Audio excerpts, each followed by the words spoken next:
সৰু মানুহ ডাঙৰ মানুহ ডাঙৰ মানুহ doctor APJ Abdul Kalam missile man of খ্যাত doctor APJ Abdul Kalam yes or no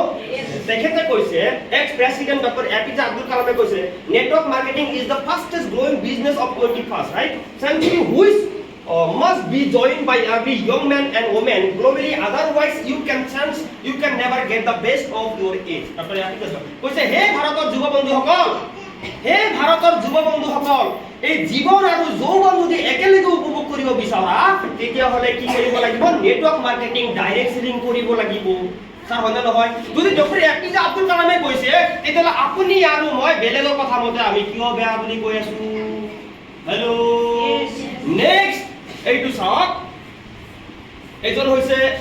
Bill Clinton আমেৰিকাৰ ৰাষ্ট্ৰপতি আছিল তেখেতে ex president bill clinton said that the ex president কৈছে 40% of millionaires and billionaires have come from the network marketing in america কৈছে America যিমান কৰপতি আছে America যিমান সাকসেসফুল মানুহ আছে তাৰে 40% মানুহে হৈছে